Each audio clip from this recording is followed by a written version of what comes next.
A cultura é uma força que ilumina a vida das pessoas. O vídeo institucional da CEMIG, patrocinadora do evento, mostra diversos eventos culturais como peças de teatro, apresentações em praça, apresentações musicais, desfiles e diversos outros. A cultura é tudo aquilo que transforma. A CEMIG, maior incentivadora da cultura de Minas, aplaude de pé este espetáculo.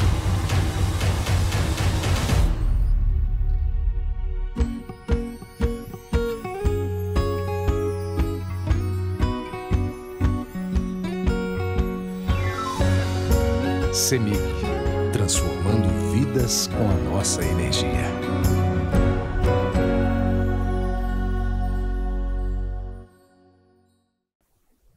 O Sempre um Papo, para quem não conhece, é um projeto de incentivo ao hábito da leitura e foi criado há 38 anos pelo jornalista mineiro Afonso Borges. A anfitriã, Josane Faleiro, é uma mulher branca de cabelos loiros e longos. Ela veste blusa e calça preta com um casaco bege por cima. No palco, há 2 poltronas cinza e, entre elas, 2 mesas de madeira de tampo redondo. Acima das mesas, há 2 copos e 2 garrafas d'água, e na mesa mais baixa há diversos livros do escritor Rafael Montes. Atrás das poltronas, há cartazes na cor verde com a logo do Sempre um Papo. Na parte inferior da tela, aparece uma cartela com as logos da Lei de Incentivo à Cultura, da CEMIG, da Engea, do Itaú, da Biblioteca Pública Estadual, do Circuito da Liberdade, do Governo de Minas Gerais e do Governo Federal. E em seguida a gente abre para pergunta. Então, quem quiser fazer pergunta vai levantar a mão e esperar o microfone chegar para o Gabriel conseguir gravar o áudio direitinho também, pegar a imagem de vocês. E desde já a gente pede a autorização do uso de imagem de quem está aqui no auditório, quem está lá fora também. Quem não quiser aparecer, é só se manifestar também. Então, agora vamos ao que interessa. Vamos receber hoje o Rafael Montes. Ele nasceu em 1990, no Rio de Janeiro. É criador, roteirista-chefe e produtor executivo da primeira novela da HBO Max, Beleza Fatal, e da série Bom Dia, Verônica, na Netflix, vencedora do prêmio APCA 2020. Escreveu os romances Suicidas, Dias Perfeitos, O Vilarejo, Jantar Secreto, Bom Dia, Verônica, Uma Mulher no Escuro, vencedor do prêmio Jabuti 2020, A Mágica Mortal e Uma Família Feliz. Sucessos de público e de crítica, traduzido em mais de 25 países e com direitos de adaptação vendidos para o cinema. Escreveu roteiros para cinema, como Uma Família Feliz, que é o tema da nossa conversa de hoje, a franquia A Menina que Matou os Pais, sucesso na Amazon Prime Video, e Praça Paris. Em 2020, Rafael criou a Casa Montes, uma produtora de desenvolvimento com foco em projetos de crime, terror e suspense. E agora vamos receber e aplaudir Rafael Montes, bem-vindo! O público aplaude intensamente a entrada de Rafael. Rafael é um homem branco de cabelos escuros e curtos. Ele usa óculos e um brinco dourado na orelha esquerda e veste uma camisa com estampa de animais da savana, acompanhado de uma calça preta. Animada. Rafael atraindo multidões. Rafael, vamos começar a conversa? Eu inicio com você, que depois a gente peça para o público, para eles participarem. Vamos começar contando um pouquinho da sua história antes do escritor, da criança Rafael Montes, do adolescente, do leitor Rafael. Então, eu na infância, eu tinha umas coisas esquisitas, mas a minha infância foi bem normal, no final das contas.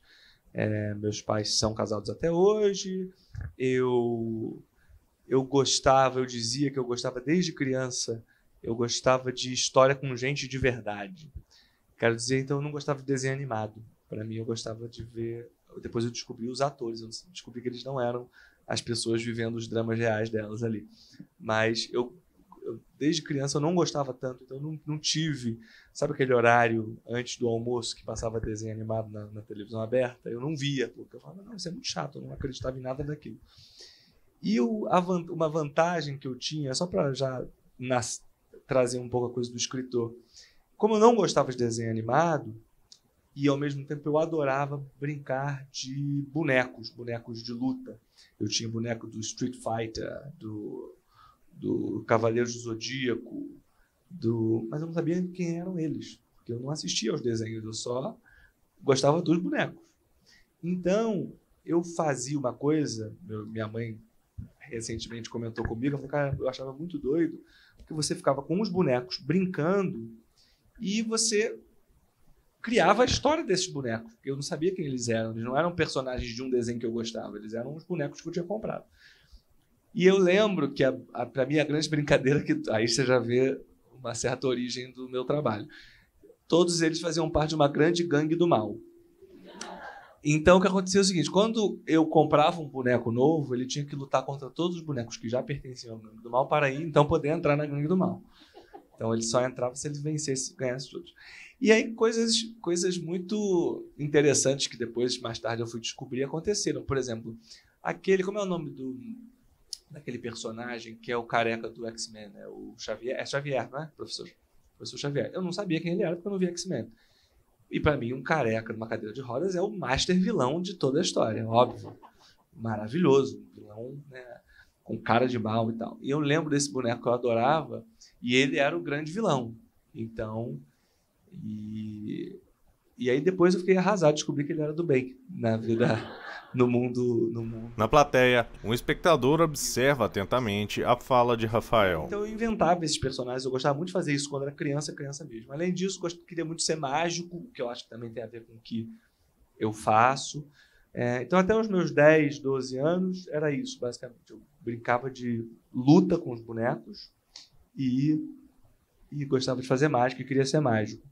E aí, então, a literatura entrou na minha vida, ou seja, eu passei a gostar de ler de algum modo tardiamente, né? Ou seja, eu não tive pais que aos 5, 6, 7 anos liam livros comigo, gostavam de ler. E meus pais não gostam de ler, na verdade, né? Então, minha mãe hoje em dia lê os meus livros. O meu pai nem os meus livros. Não lê. Ele sabe a história de todos, mas não lê nenhum. Então, os livros chegaram tarde na minha vida. Chegaram ali pelos 12 anos com uma tia-avó, que é a quem eu dedico até os Suicídios. Ele é dedicado a Cici, que é essa minha tia-avó que me fez gostar de ler. E ela me deu os livros do Sherlock Holmes e tal. E então, logo eu comecei a gostar de ler, eu quis começar a escrever. E aí, na adolescência, as histórias da família, e aí essa já compartilhada por vários amigos da família, é que justamente assim, meus pais sempre foram muito festeiros. Meus pais são duas pessoas muito de bem com a vida, assim, pessoas que gostam de viajar, de samba, de carnaval e tal. E eu, claro, com 14 anos, ia com eles. E eu ia com eles e eu levava livros. Eu tenho uma coisa até hoje, que até eu vim aqui falar com vocês, eu trouxe um livro, sabe? Assim, eu ando com livros sempre. E aí, o que acontecia é que eu, então, ia para, sei lá, quadra de escola de samba e eu levava um livro. Então, tem fotos maravilhosas de eu com 14, 15 anos lendo um livro e atrás de mim a bateria. E os amigos dos meus pais comentam isso até hoje, assim, tipo, casamento. Eu levava um livro, eu ia com um livro. Casamento, ficava lá lendo, casando e eu aqui lendo o livro. Então, eu gostava muito de andar com o livro para cima e para baixo. O que eu acho que explica muito a minha personalidade hoje, assim, né? Eu sou uma pessoa que eu gosto muito de livro e também de carnaval, não à toa. Eu acho que eu peguei um pouquinho da bateria pegando ali atrás e eu lendo o livro na frente. Então, acho que era basicamente isso, assim. Então, eu gostava de inventar histórias. Desde criança, eu tinha essa coisa de inventar quem eram os personagens, o que eles queriam, para onde eles iam. E já com uma mãozinha pro lado do mal, né? Como você pode ver, que a gangue era do mal. E escrever, quando que começou assim, a sua escrita e já começou com esse gênero policial? Eu comecei a gostar de ler por esse gênero, né? Ou seja, ali pelos meus 12, 13 anos, os primeiros livros que eu li foram Sherlock Holmes, né, o do Arthur Conan Doyle, né, então, o Estudo em Vermelho. Eu lembro que eu li uma que foi muito doido, porque o primeiro livro que eu li foi um Estudo em Vermelho. Aí depois o segundo que eu li é A Volta de Sherlock Holmes, que é, na verdade, um livro lá da frente, depois que ele já morreu e já está voltando, por isso chama A Volta. E eu falei, gente, mas ele morre? Ah, morre. Aí teve que ler o livro, aí eu fui ler o livro que vem antes, que é o que ele morre nas cataratas. Então, enfim, aí eu fui lendo Sherlock Holmes, li Agatha Christie muito, e li muito mistério juvenil. Comecei, então, a ler Os Caravelhos do Diabo, Droga da Obediência, o Sidney Sheldon, Coleção Vagalume. O Sidney Sheldon tem alguns livros que são juvenis. O Sidney Sheldon é um autor de livros adultos, mas ele tem livros juvenis. Tem um chamado A Perseguição, O Fantasma da Meia-Noite. Eu li essas coisas ali. E aí, nessa época que eu estava lendo tudo isso, eu comecei a escrever. Uma pergunta que já me fizeram e eu não sei a resposta é se eu tivesse começado a ler por Tolkien, se eu seria um autor de fantasia. Eu não faço a menor ideia. Mas a questão é, eu comecei a gostar de ler por livros de crime, então logo comecei a gostar de ler, quis escrever. E os livros que eu escrevi, as histórias que eu escrevi eram de crime. Então, assim, os primeiros contos meus, tem um conto meu que você acha na internet fácil, chamado A Professora. E é um conto de uma professora que decide um belo dia matar todos os alunos. Eu escrevi com 13 anos esse conto. Bem levinho. E é super legal o conto, porque ela leva a arma para a escola, aí ela aplica a prova, e ela fala, ninguém está prestando atenção, ela vai pegar a arma. E aí ela fala, eu vou levar, que ela quer matar os alunos só que ela mais gosta. Por uma questão lá da história, que eu não quero contar, mas enfim. E aí ela quer matar só os melhores. Então a fulaninha chega sempre atrasada. Não vou matar esse, não. Mas aquele ali que me deu um presente, que ele voltou de viagem de Poços de Caldas e trouxe um presente, vou matar ele, com certeza. Enfim. E aí... Então, o primeiro conto que eu lembro de escrever na vida foi A Professora. Depois eu escrevi um conto... E você mostrava para as pessoas? Você mostrou isso para alguém? Mostrava. Porque isso é uma coisa curiosa também. Porque eu dou cursos, às vezes, de escrita, oficinas e tal. E tem uma pergunta que eu tenho muita dificuldade de responder. Que é a pessoa que fala assim, Rafael, eu escrevo, adoro escrever, sempre quis ser escritor, né? Mas eu escrevo para mim. Eu tenho vergonha de mostrar meus textos. Eu, ao contrário, eu sou um exibido. Eu sempre escrevo para mostrar. Ou seja, nunca houve...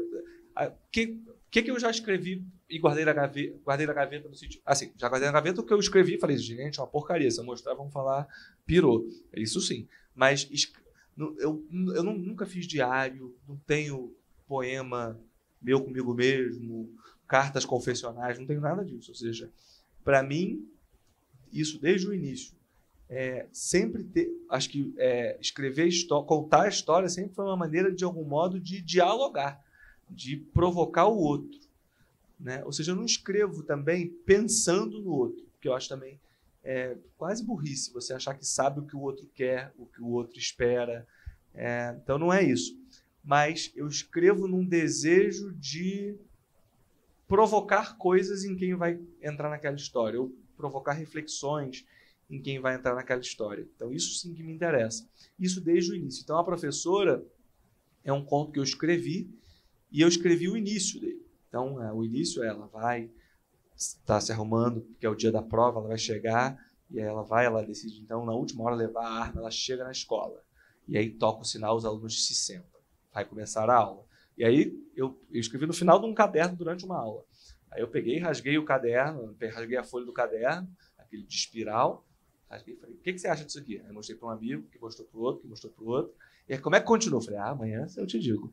E aí, dia seguinte, a professora pegou, distribuiu a prova, e então ela colocou uma bala no revólver. Aí passei por outro. E aí, o que você acha disso aqui? Não sei, amanhã. Então, formação de plateia dele. Tinha uma coisa meio Sherazade, um pouco de a cada dia brincando de tentar ir prendendo a atenção com aquela história, né? E não tinha, naquela época, qualquer pretensão de discutir algum assunto, de nada disso. Eu só queria contar aquela história mesmo. E... Tinha incentivo da escola? Você mostrou para alguém? Eu leio... Assim, aí agora... Das professoras, né? Que eu quero dizer.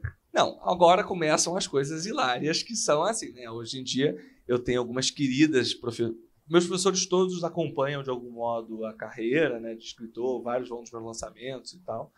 Mas eu já ouvi de alguns desses mesmos professores queridos falando assim, ai, eu sempre soube, você ali com 14 anos, por isso que eu te dei 6 naquela redação.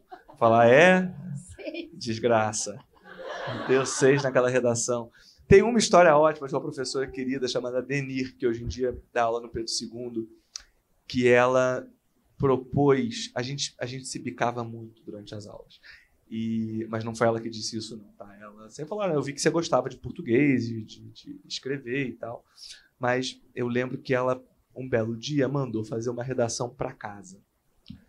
E aí, ou seja, não era uma redação para fazer na sala, para entregar em casa. E aí a gente tinha discutido por uma redação anterior, que ela me deu uma nota que eu discordei, e eu decidi me vingar dela. Aí o que eu fiz? Eu abri o dicionário e eu fiz uma redação só com palavras que ninguém conhece. Chamava-se O Vexilólogo. Era o nome da redação. E eu lembro como começa. Era um vexilólogo vetusto vaabita que gostava de manter-se barbalhoste. Era a primeira frase. E ia só com palavras que ninguém fazia a menor ideia. A história não fazia o menor sentido. Mas a graça era que era só com palavras que nem professor de português sabe o que significa. Né? Assim, pelo menos na minha visão da época. Algumas palavras hoje, acho que a maioria das pessoas sabe. Vexilólogo, por exemplo. O que é? Alguém sabe? Viu? É um estudioso das bandeiras. Pessoa que estuda bandeiras. É um vexilólogo. Vetusto é velho, vaabita é ermitão, que gostava de manter-se barbalhoste, é sem barba. Na plateia, uma jovem mulher acompanha atentamente a fala de Rafael. Eu entreguei a redação, não preciso nem dizer a nota que eu tirei, mas ela fez uma coisa legal, ela decidiu corrigir a redação. Então ela foi palavra por palavra e foi vendo o que significava cada coisa. E tal. E aí, pois bem, anos depois, ela me deu uma nota lá qualquer, não lembro qual foi, mas aí anos depois, agora ela é professora do Pedro II, agora aposentou, mas nos últimos 6 anos ela é professora do Pedro II, e ela adotava meus livros. E então virou uma querida amiga, mas tinha essa relação meio tensa de provocação, o que eu acho muito bom, né? Muito sadio, porque se alguém fala, vai meu filho, você descansa. Se a pessoa fala, não, fica aqui, isso não vai dar certo, isso é ruim, isso não, fala, é bom sim, aí você arruma uma briga e cresce, né? Eu acho que obstáculo é sempre bom. Você era um adolescente solitário? Solitário? Eu estou perguntando isso porque hoje eu tive experiência com meu enteado de 14 anos. Falei, João, você tem que se habituar a ler. Eu vou te dar uns livros do Rafael Montes para você ler romance policial. Ele, você acha que eu vou aprender a gostar de ler com romance policial? E você falando isso, eu falei que sim, né? Acho que você pode gostar. Ele falou, Jô, eu vou te dar o perfil do adolescente que lê. Ele é um solitário. Eu não era. Eu não sei se eu era. Eu não sei se eu não era solitário ou se eu era sem noção e era solitário e nem percebia. Talvez seja possível. Mas eu acho que eu não era solitário, não. No sentido de que, assim, eu tenho meus melhores amigos, até hoje são meus amigos da época da escola. Não era. Por exemplo, outro dia me perguntaram, você sofria bullying? Aí eu falei, olha, porque bullying você precisa alguém, né, praticar o bullying e você se ofender. Eu não me ofendia, eu entrava na piada, então para mim não era exatamente... Ou seja, aí outro dia alguém falou, Rafael, então o que você tinha muito bom era autoestima. Eu falei, isso é verdade. Porque a pessoa fala, por exemplo, por um tempo meu apelido foi Boquinha, porque percebeu, eu sou uma pessoa alta e minha boca é pequena. Ó. Eu não vou nem dizer o que eu respondia para o apelido Boquinha. Enfim, assim vai. Então, eu não introjetava os bullying e coisas. Então, não, eu acho que não. Acho que eu era um adolescente. Eu tinha as minhas esquisitices, no sentido de que eu não era exatamente o cara do futebol, né? Porque sempre tem esse, né? Que é o popular. Eu era meio esquisito em algum lugar, acho que sim. Mas aí tinha uma galera que era a turma dos esquisitos e nós nos reuníamos como esquisitos unidos, jamais serão vencidos. E dava certo. Não acho que era solitário. E não acho... Assim, é engraçado porque, ao mesmo tempo que ler é uma atividade solitária, sem dúvida, né? Ou seja, na medida em que você abre um livro é você com você mesmo, né? Ou seja, nesse tempo de hiperconexão que a gente vive, você está o tempo inteiro curtindo, sendo curtido, comentando, sabendo onde é que está fulaninho, vendo a viagem do outro, assistindo ao vídeo, ouvindo a música que acabou de sair. Então, nesse momento que você está sempre ligado ao outro, você parar e falar assim, agora eu com esse livro aqui, ditar o ritmo, porque se você perceber das artes que nos chegam, a literatura é uma das poucas em que nós que ditamos o ritmo, né? Ou seja, o teatro, você senta para assistir uma peça, ela dura 1h30, o filme, idem, a novela, idem, a música, idem, você coloca para escutar, mas a música dura aquele tempo. O livro não, você pode demorar horas para ler um capítulo, se você quer ler devagarzinho, tomando seu chá. Você que cria o clima que você quer para aquele momento. Então, por um lado, é solitário, sim, gostar de ler. Mas, ao mesmo tempo, eu acho que a literatura ela também é, primeiro, dialética. Ela tem um diálogo entre o autor e quem lê. E isso é uma das coisas que eu mais também gosto na literatura. Eu que faço, né, audiovisual, eu acho que a grande magia da literatura que não tem nas outras é que eu preciso do leitor. Eu preciso que você me ajude a contar essa história. Porque você imagina junto comigo. Às vezes eu não descrevo tanto o personagem, mas você está ali ajudando a preencher as lacunas, ajudando a dar o tom das frases. Então eu acho que tem já uma espécie de diálogo e cumplicidade entre quem escreveu e quem está lendo. Então já não é mais tão solitário assim. E hoje em dia, uma coisa muito boa, você tem os clubes de leitura, você tem eventos como Sempre um Papo, você tem as redes sociais, o Scooby, que eu adoro, que é onde você faz resenhas de livro. Então você consegue falar assim, cacete, terminei de ler esse livro aqui, preciso falar disso com alguém. Tem uma galera para falar disso com você, né? Então, não acho que é solitário, não. E como que é seu ritmo para escrever? Lento. Eu tenho tentado várias coisas diferentes e quanto mais eu tento coisas diferentes, mais eu percebo que o jeito que eu faço é o jeito que eu sei fazer e pronto. Que vários autores sentam e escrevem cuspindo tudo, né? Vocês colocando tudo para fora, escrevendo tudo que vem naquela emoção ali e tal. Então, por dias, são grandes imersões de escrita.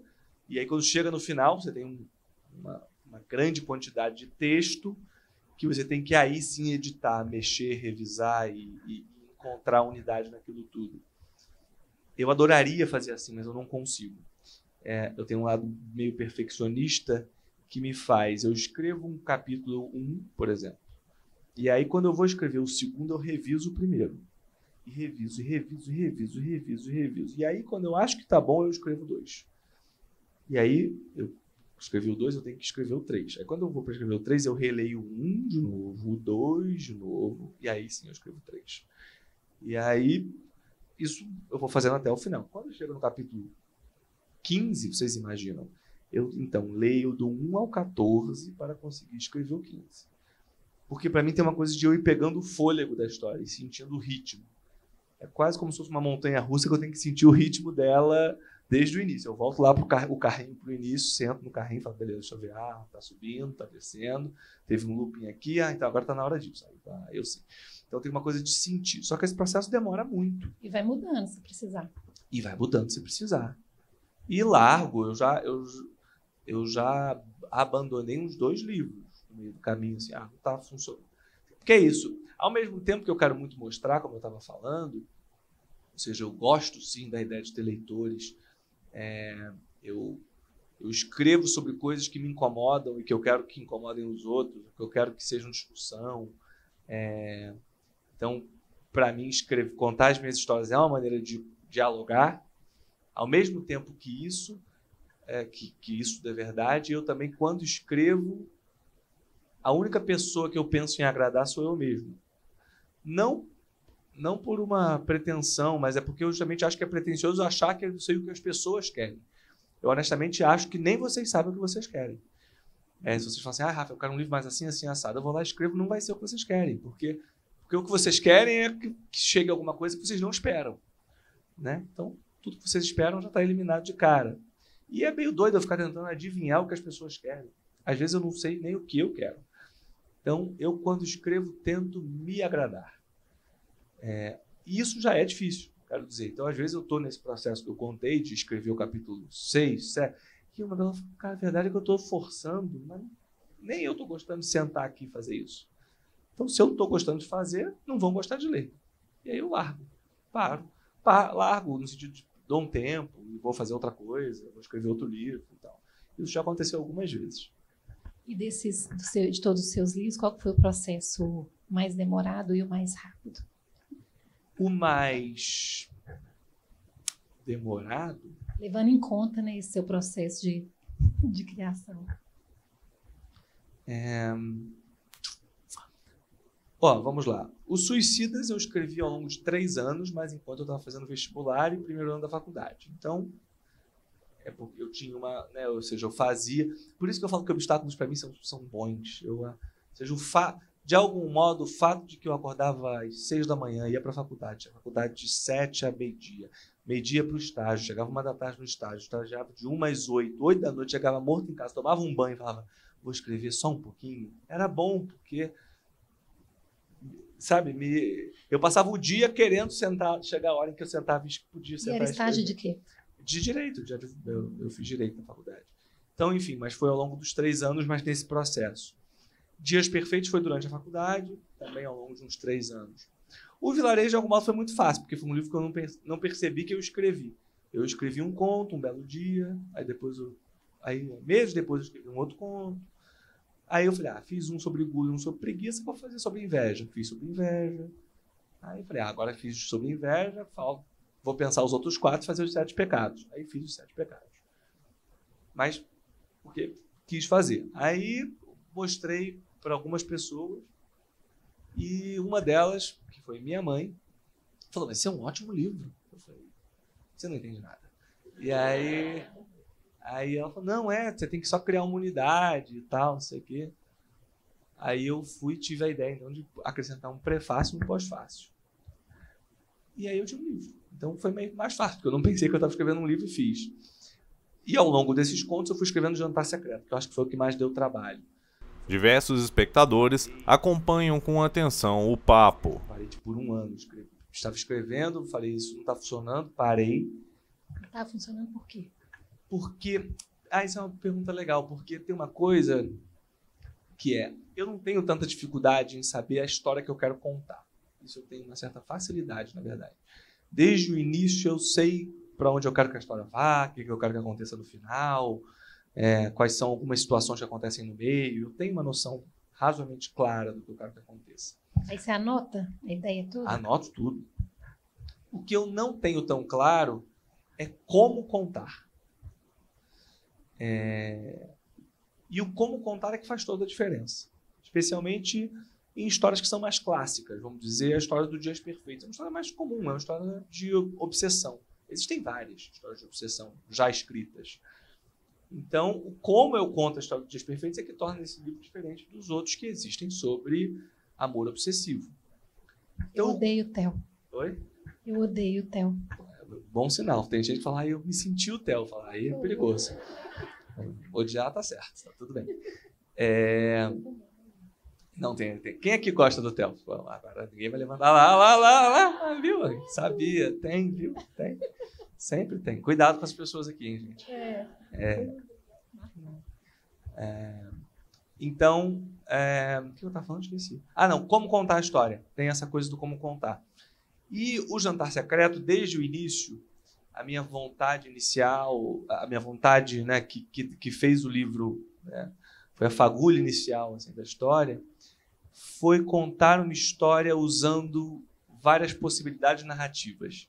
Eu tinha feito um livro bem tradicional, que é um livro em terceira pessoa, que é o Dias Perfeitos, e eu falei, agora eu quero fazer uma mistureba, de propósito. Eu quero contar de tudo que é jeito. Então, quero que tenha desenho, quero que tenha receita, quero que tenha capítulo do WhatsApp, quero que tenha carta, quero que tenha depoimento, A minha ideia era que você abrisse e cada coisa fosse contando de um jeito. E não bastasse, eu ainda quis que a história fosse narrada da perspectiva dos 4 amigos. Então, os 4 contavam a história. Há ainda no Jantar Secreto resquícios disso. Se vocês perceberem, a carta do Leitão é meio uma visão do Leitão da história. Mas tinha a visão do Vitor Hugo, por exemplo, contando. Eu não lembro como é que ele contava. Mas eu lembro que ele era... Eu não lembro mais. Mas, enfim, tinha ele contando a história. Aí tinha o Leitão contando a história pela carta. Tinha o Dante contando a história. Tinha o Miguel contando a história. Então, eram os 4 contando a história. Então, eram 4 narradores, mais WhatsApp, receita. Você lia, você não entendia nada, porque era uma confusão. A história era a mesma, mas era uma confusão. E aí eu parei no meio, não estava dando tão certo. Coisa de 1 ano depois eu voltei ao livro, joguei tudo fora que tinha do início, antes, e voltei a escrever do zero, escolhendo o Dante como narrador. E aí a história funcionou. Então, nesse sentido, foi o livro que mais deu trabalho. E foi quantos anos? 26? Acho que 26. Não, quantos anos durou para escrever? 3, 4. 3? Quantos anos eu tinha? Não, eu tinha 26. Acho que uns 4 anos. E o livro mais delicioso e fácil de escrever em algum sentido foi o Mágica Mortal. Porque foi um livro que foi o seguinte. Eu estava escrevendo... Estava escrevendo um outro livro que não está aqui, que não saiu, porque eu também parei de escrever. E eu tinha alguns projetos de televisão para acontecer. E aí veio a pandemia. Foi março de 2020. Março de 2020 eu me isolei numa casa, eu, o meu marido, meus pais e meu avô. Ficamos os 5 numa casa, isolado. Isso em dia 15 de março, 20 de março, mais ou menos, foi quando começou a pandemia. No final de março, 30 de março, me ligam, todo mundo tinha me contratado para fazer coisas de cinema e televisão, e fala, pandemia, parece que esse negócio vai ser meio brabo, então tá tudo cancelado. Então tudo que eu tinha para fazer nos próximos 4, 5 meses tinha caído por terra. E eu estava travado no livro que eu estava escrevendo. E aí eu lembrei de uma coisa que eu sempre quis fazer, que era um livro juvenil, e que, em janeiro de 2020, o Pedro Bandeira, que tinha lido meus livros, tinha se encontrado comigo e tinha me incentivado a escrever. Falou, cara, escreve um livro juvenil, porque você tem a mão para isso, e eu acho importante, você já pega um público, né, a partir dos, 15 anos, mas você pode pegar ainda uma galera de 10, 11, 12 anos, que é legal, você vai formar leitores, vai entrar nas escolas. E eu mesmo comecei a gostar de ler por esses livros, né? Então eu falei, poxa, eu quero então contar uma história que vai fazer o jovem leitor que está na escola começar a gostar de ler, e aí sim ele vai chegar no Rafael Montes adulto, ou pode chegar em Agatha Christie, em Conan Doyle, e aí vai continuando na sua investigação literária. Então eu queria fazer isso, o Pedro Bandeira em janeiro de 2020 me incentivou, e aí em março de 2020 começou a pandemia. E eu lembro que quando ele me incentivou, eu falei, ótimo, vou fazer isso em dezembro, quando eu vou ter tempo, porque eu já tinha todo o meu ano fechado de coisas para escrever. Falei assim, eu não vou ter tempo tão cedo de escrever esse livro. E aí, em março, veio a pandemia. Em 30 de março, caiu todos os projetos que eu tinha de audiovisual. Então, eu decidi que eu iria escrever o livro juvenil que o Pedro Bandeira tinha me desafiado a escrever. E eu não só fiz isso, como eu me desafiei a escrever todo dia um capítulo. A cada dia um capítulo. Então eu sentava de manhã na casa, isolado, e eu sentava de manhã e eu só parava de escrever quando eu acabava de escrever o capítulo. Pode ser que eu tivesse que revisar depois, mas eu só acabava quando eu tivesse acabado de escrever. E aí, o livro tem 30 capítulos, eu escrevi em 30 dias. Eu sentei e em 30 dias eu escrevi o livro inteiro, ainda que depois eu, por 8 meses, revisei o livro dos 30 capítulos que eu escrevi em 30 dias. Mas, como era um livro que ninguém estava esperando que eu escrevesse, não tinha dito para ninguém que eu ia fazer, foi um livro que eu fiz também com sem cobrança, digamos, com uma liberdade absoluta, que não existe mais, né? Ou seja, hoje em dia, por mais que eu, quando eu sento para escrever, eu pense no que eu quero fazer e tal, eu entro no Instagram e tem vocês falando, cadê o próximo? Cadê o próximo? Então, tem uma cobrança inevitável dizer que não tem pressão nenhuma. É mentira. Então, fazer esse livro sem qualquer cobrança, porque eu estava afim de fazer, foi muito legal. Assim. Então, foi o livro mais fácil de escrever e mais diria que eu acho que também foi o que eu mais gostei de escrever, no sentido de me divertir fazendo, sabe? Porque os outros todos eu me divirto muito fazendo, mas também eu sofro muito, né? Ou seja, é uma relação meio conflituosa, não é uma relação sempre amorosa, não. A verdade é que escrever é muito chato.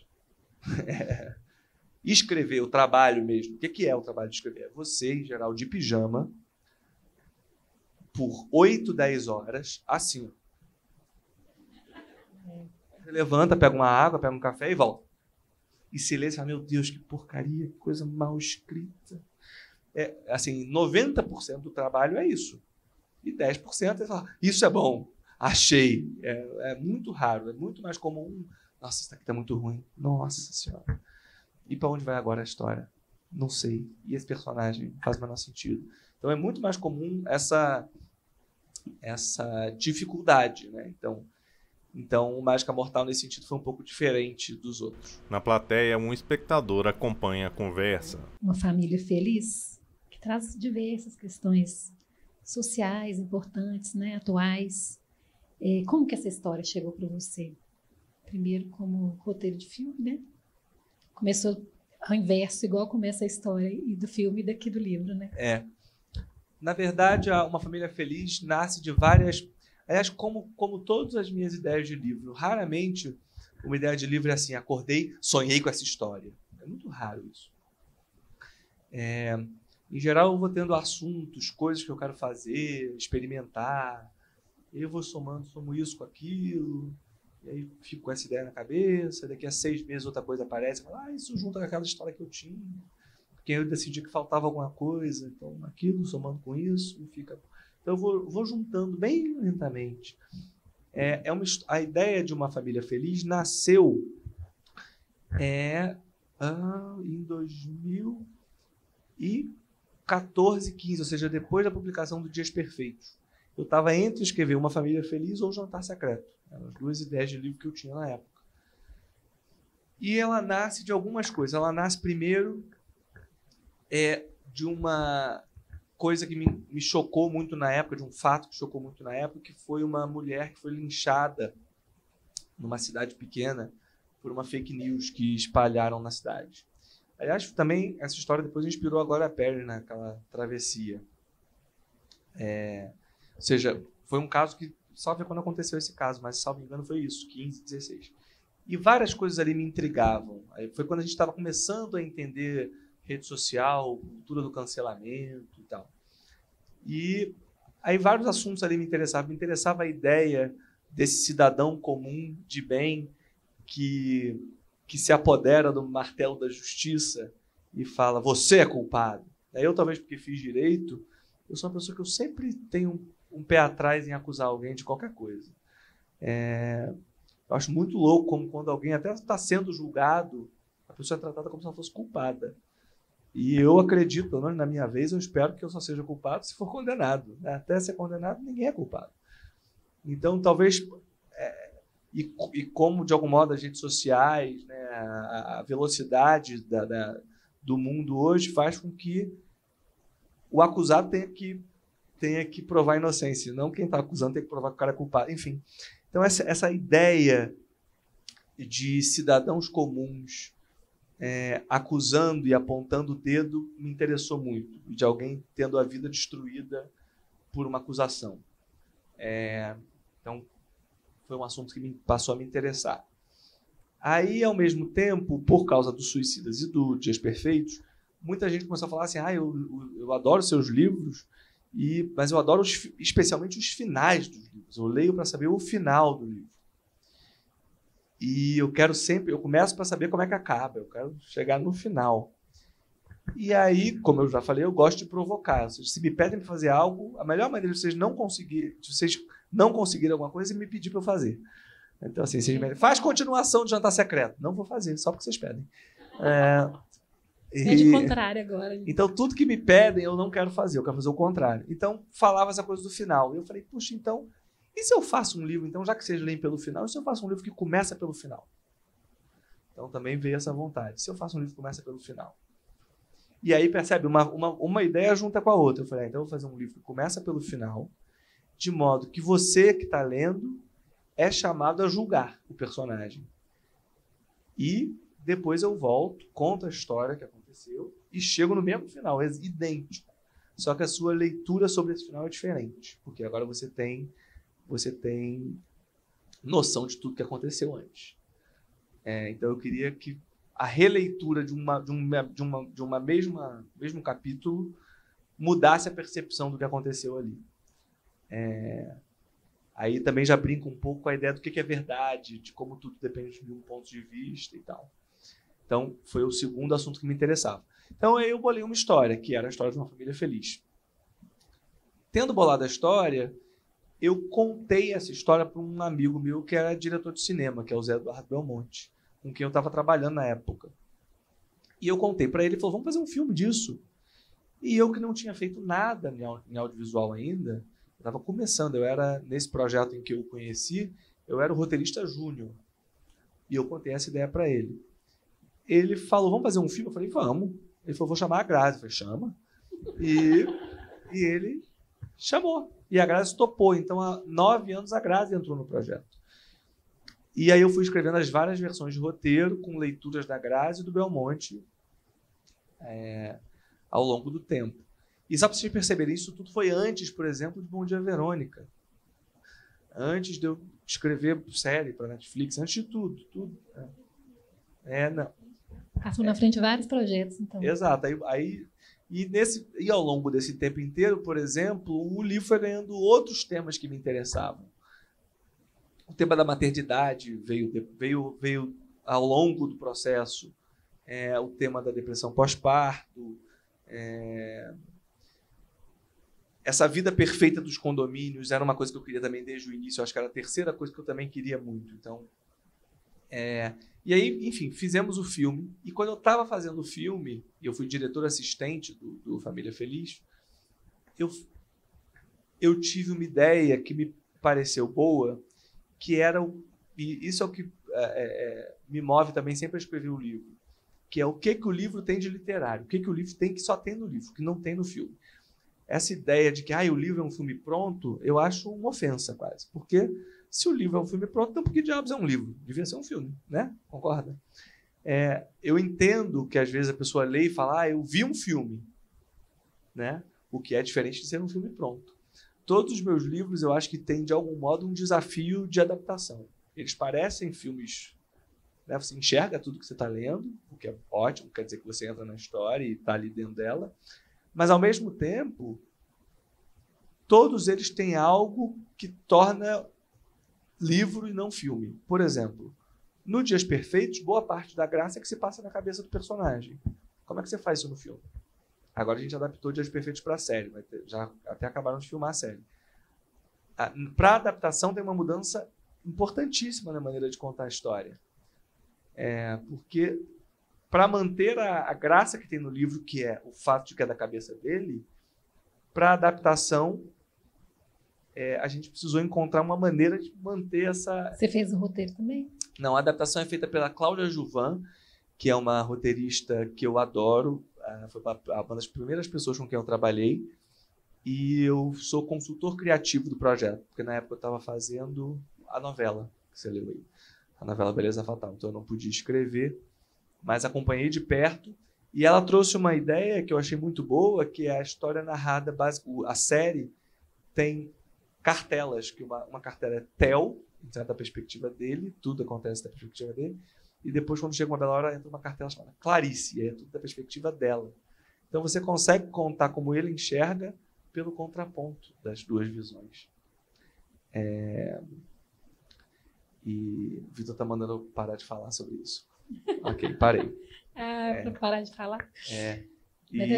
Vamos Vamos finalizar aí sua fala sobre uma família perfeita? Família, aí a gente é abre tudo pra perfeito, pergunta. feliz, é tudo para cima aqui. A família feliz. Os dias é que são perfeitos. Os dias são perfeitos. Você esteve lá em Ontem tirou foto com o lago do dia perfeito. Eu vou... próximo livro chama Mortos Alegres. Tô brincando. Mortes, porém, alegres. Não, então, assim, eu sempre tento que nos meus livros tenha algo de literário. E aí, eu já tinha feito um filme com a Grazi Massafera, com o Gianecchini, por que diabos eu ia inventar de escrever um livro, né? E posso te dizer, quando eu decidi que eu queria fazer um livro, algumas pessoas foram contra, inclusive o Vitor, que está aqui. Né, Vitor? Foi contra. O que, como vocês já perceberam, é a melhor coisa que vocês podem fazer comigo, ser contra alguma coisa. Porque aí ele falou, mas para que vai fazer? Já tem um filme, vai fazer outra história, tal, não sei o quê. Eu falei, não, mas o livro tem uma coisa específica, tal. E o que era? É o fato de que a história é muito sobre essa mulher vivendo nesse condomínio, questionando se ela está louca ou não. Então, se eu conto a história em primeira pessoa da cabeça dela, eu consigo explorar as pressões que ela sofre e os medos que ela tem e os anseios que ela tem de uma maneira que o filme não consegue. Além disso, por questões de produção, vale dizer, de dinheiro, algumas coisas que tinha no roteiro, que havia no roteiro, acabaram caindo no filme, que era a coisa do condomínio. Ou seja, o condomínio no filme ele era muito mais presente, a coisa dos vizinhos, tinha mais pessoas. O espectador está concentrado na conversa.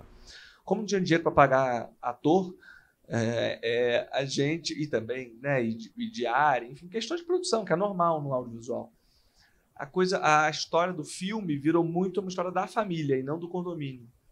Então, esse aspecto que lá na origem da história eu queria explorar, que era desse condomínio, tem uma frase do livro que para mim resume bem, que é esse condomínio que se ama, se cuida e se vigia, né? Ou seja, é tudo muito bom até que é muito ruim,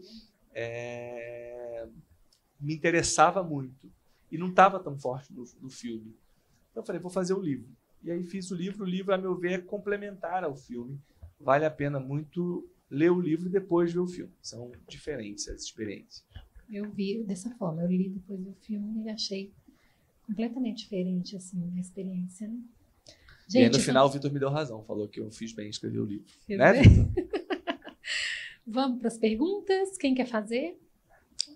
Lá atrás. O Peron vai levar aí, só um minutinho. Qual que é seu nome, por favor? Uma espectadora toma o microfone para realizar sua pergunta. Boa noite, qual o seu nome? Boa noite, meu nome é Lara e eu queria te perguntar uma coisa que eu nunca te vi falando sobre isso. Tem um tempo, que eu lembro que há um tempo atrás você tinha dito que estava escrevendo um livro que chamava Os Vizinhos. Tchau, gente, boa noite. Rafael levanta da cadeira e finge ir embora. E aí, você nunca mais falou desse livro. Eu queria saber o que aconteceu com esse livro. Esse livro é Uma Família Feliz ou então ele foi engavetado? Esse é um dos que foi engavetado. Mas quem disse que não volta, né? Pode ser que volte. Mas é isso, é um livro que eu estava fazendo bem no processo de Jantar Secreto. Estava fazendo, uma bela hora, falei, não sei se estou achando que está no caminho certo. Ele era um livro muito sobre o fascismo no poder. Foi uma coisa muito... Uma ideia que eu tive muito na época do governo Bolsonaro e tal. E aí eu estava escrevendo no calor daquele momento todo, né?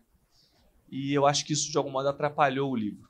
Agora que, felizmente, isso passou, e espero que não volte nunca mais, eu acho que talvez seja a hora de voltar a pensar em falar sobre isso, porque o assunto continua aí, né? Ou seja, a ideia de que você descobre que o seu tio, tão fofinho,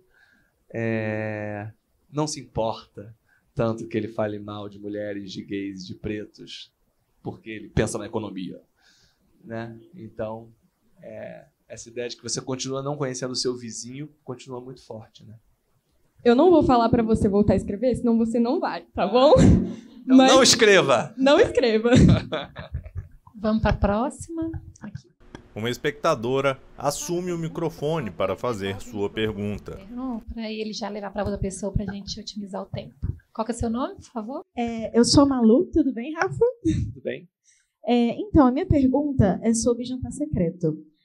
Eu tive muita dificuldade em compreender os personagens. Pode ser que a maioria que tenha sentido isso que eu senti. Assim, enquanto eu lia a narração do Dante, ele falava sobre o leitão. E, assim, eram falas extremamente gordofóbicas. E eu tive muita dificuldade, assim, em assimilar o personagem, porque o Leitão, com perdão da palavra, ele era um bosta. Mas eu não concordava com as falas do Dante. Mas, assim, como eu estava com muita raiva, eu acabava concordando. E eu queria saber como foi o processo criativo para isso. Você pensou nisso? Foi isso que você queria? Você queria causar esse incômodo? É engraçado porque essas discussões todas sobre o personagem do Leitão, eu entendo, mas olha como é louco e interessante, né? O personagem que eu mais gostava do livro era São Leitão e Cora, sem dúvida. E na minha cabeça, o Leitão ele é dos meus personagens todos, eu acho que eu já escrevi, o que é mais próximo de uma pessoa que eu conheço. Eu tenho um grande amigo, sério, é que nunca é idêntico, mas assim, eu tenho um grande amigo, que aliás é a origem da ideia do Jantar Secreto. Eu tenho um grande amigo chamado Leitão. O nome dele é Gabriel Leitão. Ele é filósofo, professor de alemão, um grande amigo meu. Ele é bem gordo e ele é um orgulhoso de ser gordo. Ele ama ser gordo. Ele vê gente fazendo dieta e ele fala, besteira isso. Vai morrer amanhã que nem eu. E não estou nem aí. Então, na verdade, ele é um gordo empoderado. É até interessante, eu adoro. Já sentei em muita mesa de bar. Aliás, foi numa mesa de bar que ele me contou o enigma da carne de gaivota, que me deu a ideia do livro. Mas, enfim, então, para mim, era interessante esse aspecto dos amigos que chamam o Leitão de gordo, de tal, mas você percebeu ao longo do livro, o Leitão jamais se ofende. Para ele, assim, ou seja, ele é quem ele é, ele tem um orgulho danado de ser quem ele é. E isso é um aspecto que eu vejo pouca gente falar. As pessoas falam, não, os amigos maltratam, mas é aquela coisa, os amigos chamam, ele também não se importa e a coisa vai, sabe? Agora, sem dúvida, isso sim é uma coisa que eu faço de propósito, nenhum dos meus personagens quase nunca é gostável. É muito raro que eu faça um personagem inteiro gostável. Porque eu acho que ninguém é gostável na vida real. Todas as pessoas têm facetas, todas as pessoas são boas e más. Assim, eu quero crer que eu sou uma pessoa que eu nunca atrapalhei a vida de ninguém. Aí se você perguntar por aí, provavelmente vai ter alguém que vai falar, pô, Rafael não vale nada. Deve ter, é bem capaz de ter. E de você também deve ter. E de todo mundo aqui deve ter. Porque nós não somos ou seja, nós somos as pessoas, nós somos pessoas que ajudamos dando comida para o morador de rua e mais tarde, sem querer, maltratamos o porteiro. Ou por querer também, ou porque estamos... Entende? As pessoas são complexas, ninguém é uma coisa só. Então, sim, nesse sentido, é de propósito que todos os personagens, mesmo que você às vezes gosta no livro, tenham um lado torto. E isso, até, por exemplo, você pegar no Dias Perfeitos, em que você tem um psicopata, que é o Theo. A Clarice, a novela, é cheia de defeitos também. Ela está longe de ser uma mocinha coitada que só sofre o livro inteiro. Não, ela tem um lado mau e cruel e humano, a meu ver. Responde. Uma espectadora faz uma pergunta ao microfone. Boa noite, meu nome é Mel. Eu tenho duas dúvidas. A primeira é, quando eu li Uma Família Feliz, eu pensei na hora em outro livro. Eu queria saber se você sempre tem, se você sempre bebe de fontes diferentes para escrever os seus livros. E a segunda é que eu concordo muito com o que você falou, que seus leitores às vezes leem pensando no plot twist, porque eles são sempre, sabe, nunca consigo antecipar. Mas eu queria saber se você escreve seus livros já pensando nesse plot twist ou é uma coisa que vem com a sua produção. Obrigada. Então, quando eu tenho uma ideia, em geral eu tenho já o final. Em geral eu sei como começa, sei como acaba e sei algumas coisas que vão acontecer no meio da história. E aí, para mim, a graça de escrever é ir desvendando o resto. É quase como se eu estivesse entrando num caminho escuro em que eu sei onde vai acabar, mas eu não sei como é que chega lá. Com frequência eu não sei, ou seja, eu não tenho tudo encadeado até o final, não tenho. Mas os finais, sim, eu tenho razoavelmente o que eu quero que aconteça no final. E aí, quando eu tenho uma ideia, em geral, o que eu faço é ler tudo que eu leio e ver, e tudo, ou seja, é acessar todas as histórias que tenham premissas razoavelmente parecidas. Por exemplo, quando eu fiz isso com Dias Perfeitos, eu encontrei muita coisa. Tem muita coisa que é uma história de amor obsessivo. Qual dessas coisas eu já conhecia antes de ter a ideia? A única era Misery, que é do Stephen King, que eu adoro. Então, sem dúvida, vem um pouco daí. Mas aí eu descobri que tem um filme do Almodóvar chamado Atame, que eu vi e adorei. Tem um livro e também filme chamado O Colecionador. E aí eu fui lendo tudo isso e fui ver o que a minha história tinha de diferente de todas essas. No Família Feliz, quando anunciaram um filme, eu li muita coisa, claro, também fui ver o que tinha a ver, e tinha algumas coisas coisas que eu acho que tem muito a ver com Família Feliz. Um filme que eu amo chamado A Caça, de um professor que é acusado numa comunidade. É ótimo esse filme. Então esse, para mim, tem muito a ver. Ou seja, até um pouco a origem da história vem um pouco de querer falar desse cancelamento desse professor, eu queria falar do cancelamento de uma mulher no condomínio. Então tinha A Caça, muito forte. Que mais? Aí, conforme eu fui escrevendo, eu fui lendo outras coisas. Um livro que uma bela hora me disseram que tinha a ver, não sei se é esse que você acha, era o Verity, da Colin Hoover. E aí eu mais uma vez, fui ler Verity. E achei que não tem nada a ver, honestamente. Então tudo bem. Mas li. E tem um outro livro que aí eu também li quando já estava escrevendo, que me ajudou, de algum modo, a pensar a coisa da maternidade, que foi muito legal também. Mas é isso. Então, assim, eu leio muita coisa e vejo muito filme também. Aí vi de tudo. Vi Babadook, que é sobre maternidade. Ou seja, eu vejo e leio tudo que tem sobre o assunto, ou que tangencia o assunto. Tanto para as duas coisas, tanto para fazer diferente, quanto para falar, nossa, isso aqui é bom, vou fazer também às vezes, né? Vou fazer duas perguntas do auditório lá fora.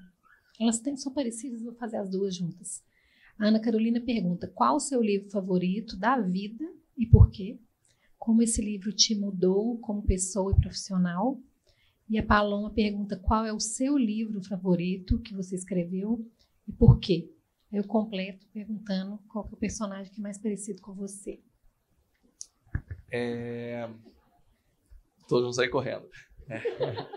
Não, falando sério. Não, meu livro favorito da vida é sempre muito difícil. Eu vou falar dois, porque eu acho que tem dois que me ajudam, que cada um deles me ajuda num aspecto. Um deles foi um dos primeiros que eu li quando eu era adolescente, E Não Sobrou Nenhum, da Agatha Christie, que é um livro que eu adoro por vários motivos, mas principalmente por um domínio narrativo que a Agatha Christie tem, né? Assim, de contando uma história que você vai ficando preso no que vai acontecendo ali. Então, eu acho que essa vontade de contar histórias que tem muitas viradas e sempre um final surpreendente veio muito de ler Agatha Christie, veio muito do E Não Sobrou Nenhum. E o outro eu fico entre dois de uma mesma autora, que é a Patricia Highsmith, que eu adoro, que são O Talentoso Ripley e Pacto Sinistro. Que são uma espectadora segue atentamente a fala de Rafael. E a Patricia Highsmith é o oposto da Agatha Christie, em certo sentido. As tramas dela não são tão rocambolescas e cheias de viradas. Os finais não são surpreendentes. Mas ela trata de questões psicológicas e da complexidade humana. Todos os personagens são detestáveis, todos são meio complexos. Às vezes você não entende tão bem porque eles fazem o que eles fazem, eles só fazem. Então tem uma densidade psicológica, humana desses personagens na Patricia Highsmith que eu adoro. E sempre ela trata de assuntos, não vou dizer polêmicos, mas um pouco flertando com tabu, flertando com... Ela tem uma frase, ela mesma como autora tem uma frase que eu adoro, que ela fala ela fala que é a premissa de todos os livros dela, que é: todo mundo é capaz de cometer um crime. E ela gosta de pensar no ser humano mais ordinário possível levado a cometer um crime.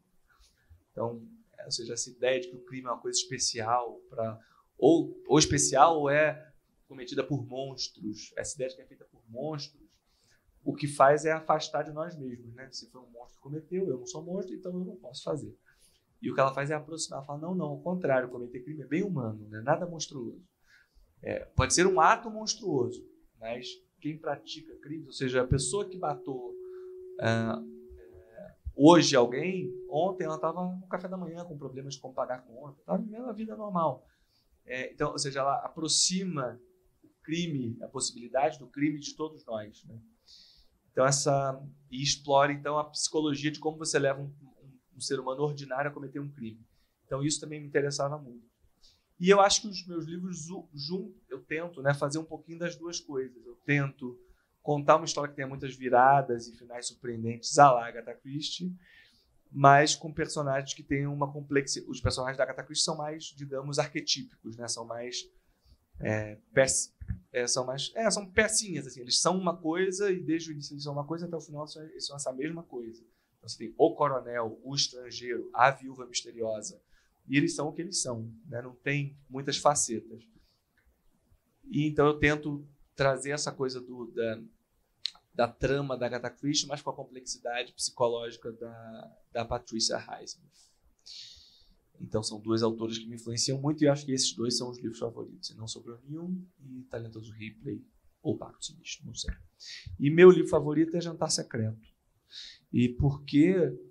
Porque eu acho que é um livro que tem as duas coisas, né? Tem a trama e tal, e tem uma terceira coisa, que eu acho que é terceiro elemento que também me forma muito como autor, que é o fato, primeiro, de ser brasileiro, então amar melodrama. Eu sou uma pessoa que gosta de melodrama, eu cresci vendo novela, então eu gosto de um certo exagero, né? A Agatha Christie, ela é muito limpa, ela é muito britânica, né? E eu gosto de uma coisa um pouco mais exagerada, não é nem cruel, é exagerada, é doida, absurda, mais passional. Então eu acho que o terceiro viés que eu tenho é o melodrama, o cafona no melhor sentido da palavra cafona. Eu adoro coisa cafona.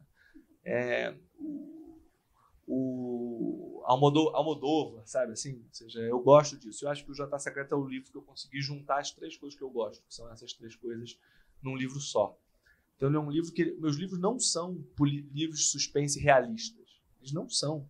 Gente, nada é realista. Colocar uma mulher numa mala não é realista.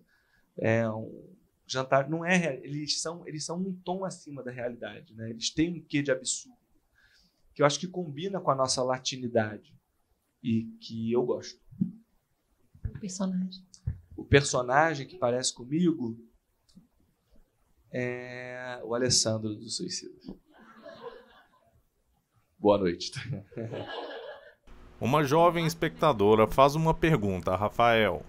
Qual que é seu nome, por favor? Giovana. Boa noite, pode falar.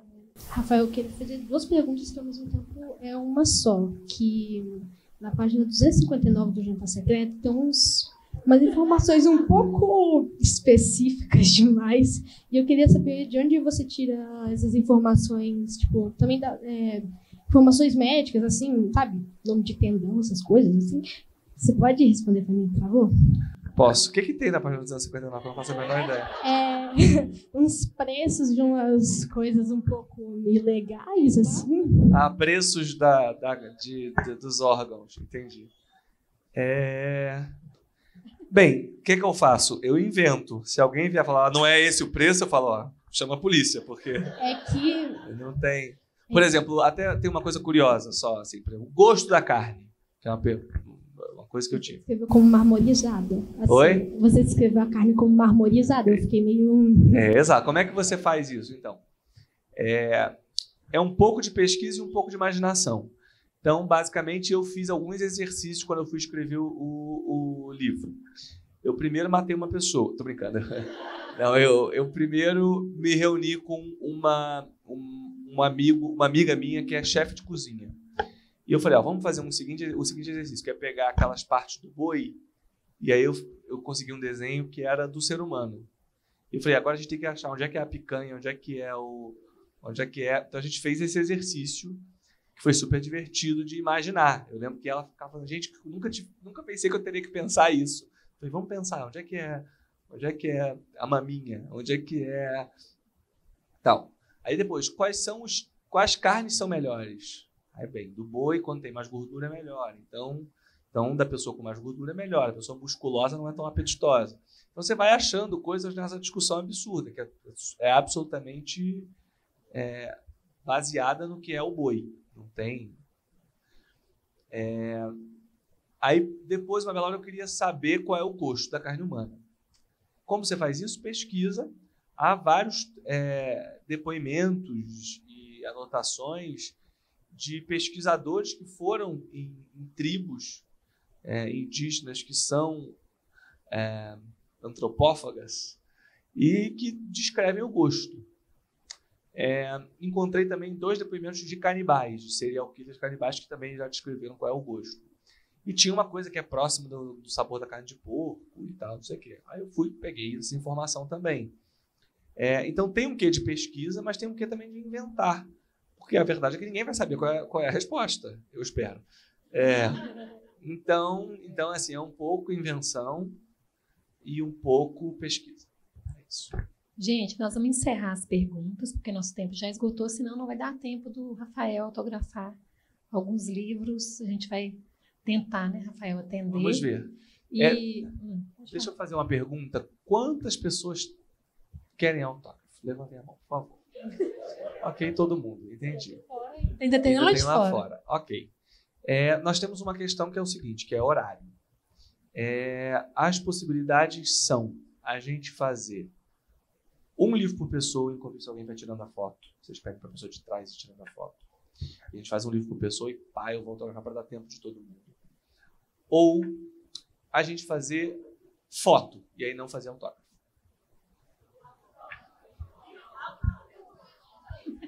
E um livro por pessoa, a gente tenta fazer todo mundo. Pode ser? Vamos tentar assim?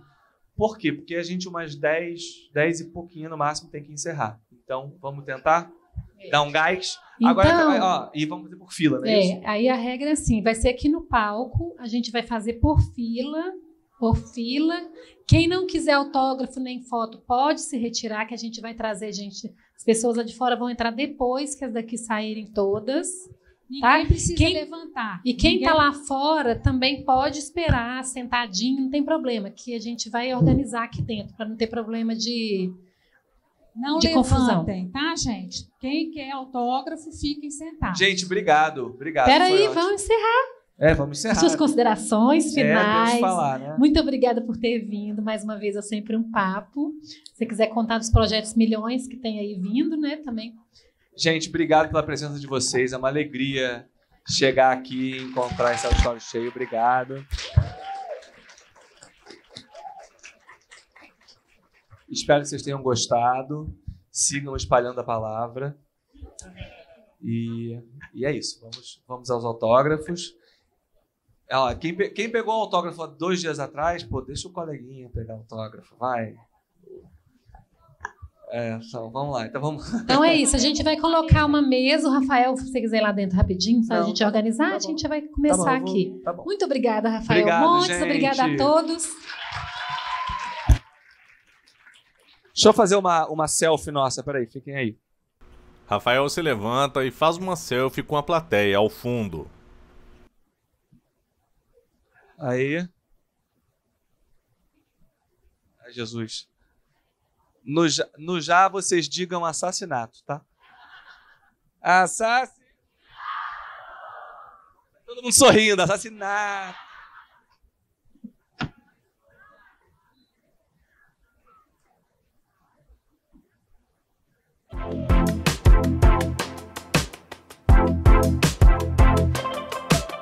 No palco, Rafael está sentado em uma mesa distribuindo autógrafos, tirando fotos e conversando com o público.